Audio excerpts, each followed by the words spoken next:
La Facultad de Química de la Universidad Nacional Autónoma de México presenta Óxido reducción. Conceptos básicos. En la naturaleza observamos cómo ocurre una infinidad de procesos que provocan que la materia cambie. Cuando quemamos combustibles, cuando respiramos, en la fotosíntesis, cuando utilizamos una pila eléctrica, revelamos fotos o usamos blanqueadores, ocurren procesos cuyos efectos podemos observar a simple vista. Todos estos procesos involucran distintas sustancias y resultan en distintos productos. Sin embargo, todas tienen algo en común, y es que involucran reacciones de óxido-reducción. En una reacción de óxido-reducción o redox, ocurre la transferencia de electrones de un átomo a otro, total o parcialmente. Cuando dos átomos forman un enlace, podemos encontrar tres situaciones. En dos átomos idénticos, el par electrónico se comparte de forma equitativa y se forma un enlace covalente no polar. Por ejemplo, en el caso de la molécula de cloro diatómico, un gas tóxico de color verdoso, ambos átomos comparten el par de electrones de la misma forma. Cuando uno de los átomos es más electronegativo, el par de electrones será más atraído por dicho átomo. Esto provoca una diferencia en la carga eléctrica de cada átomo del enlace y produce un enlace covalente polar. El ejemplo más común es el agua. Cuando las electronegatividades de los átomos son muy distintas entre sí, uno de los átomos arranca el electrón del otro. Esto provoca la formación de un anión y un catión que se unen para formar un enlace iónico. Por ejemplo, el cloruro de sodio. Para poder estudiar los fenómenos óxido-reducción, definimos el número de oxidación. El número de oxidación es el valor que se asigna a cada átomo enlazado, para indicar el número de electrones que le han sido removidos, o bien que ha ganado de otro átomo, total o parcialmente. Los átomos de cloro poseen un número de oxidación igual a 0, debido a que no ganan ni pierden electrones. El oxígeno acepta parcialmente los dos electrones de los dos hidrógenos, por lo que su número de oxidación es de 2-. Cada hidrógeno comparte un electrón, es decir, tienen un número de oxidación igual a 1+.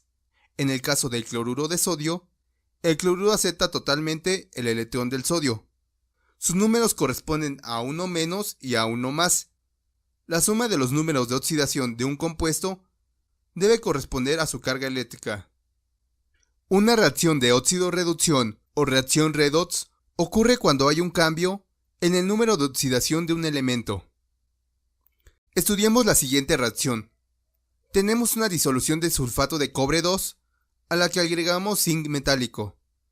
En la superficie de la barra de zinc comienza a depositarse una sustancia que corresponde al cobre metálico. Calculamos los números de oxidación para cada elemento. Observamos que el zinc pierde electrones y por eso su número de oxidación aumenta, mientras que el cobre gana electrones y su número de oxidación disminuye. El ion sulfato no cambia y por lo tanto no participa en la reacción redox. Podemos observar la reacción global como un conjunto de semirreacciones. La oxidación de una sustancia siempre está acompañada con la reducción de otra. La sustancia que se oxida se conoce como agente reductor, ya que dona sus electrones y provoca que otra sustancia se reduzca. De la misma manera, la sustancia que se reduce se conoce como agente oxidante, ya que acepta los electrones de otra sustancia y provoca que dicha sustancia se oxide. Podemos definir pares conjugados de óxido-reducción de manera semejante a los pares conjugados ácido-base.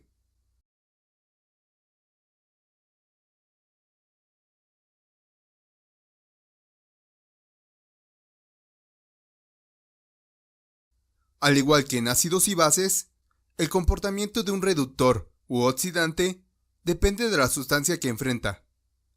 Por ejemplo, el agua oxigenada actúa como oxidante en la oxidación de soluciones ácidas de hierro, pero actúa como reductor cuando reacciona con un oxidante más fuerte, como el permanganato.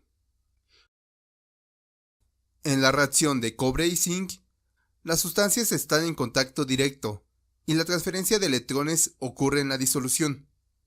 Sin embargo, podemos separar el agente reductor y el agente oxidante físicamente, de manera que la transferencia de electrones se lleva a cabo mediante un conductor externo.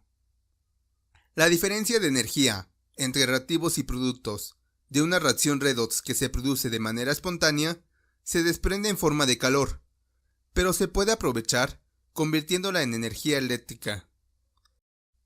La celda galvánica o voltaica es un dispositivo para generar electricidad mediante una reacción redox. La celda de Daniels es un tipo de celda galvánica y está compuesta por los siguientes elementos.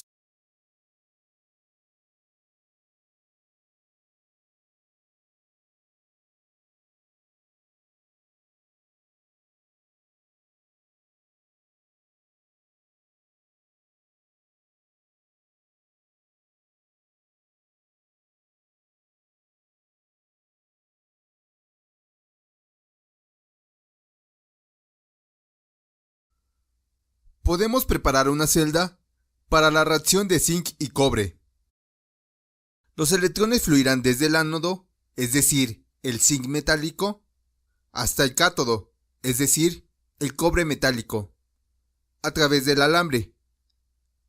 En una media celda comienzan a formarse iones zinc con carga 2+, mientras que en la otra comienza a reducirse la cantidad de iones cobre 2+. Esto provoca una acumulación de cargas positivas y negativas en las semiceldas. Debido al puente salino, ocurre un flujo de iones, que permite que las disoluciones permanezcan eléctricamente neutras y que la celda galvánica funcione. Para facilitar su estudio, la celda galvánica o pila puede representarse mediante la siguiente notación o diagrama de celda. Por convención, el ánodo se escribe a la izquierda. El flujo de electrones o corriente eléctrica ocurre debido a una diferencia de energía, llamada diferencia de potencial eléctrico, y se mide con un voltímetro. El voltímetro mide el voltaje, potencial de la celda o fuerza electromotriz, también abreviada como FEM. El voltaje de una celda depende de la naturaleza de los electrodos, iones, concentraciones iónicas y temperatura de la celda.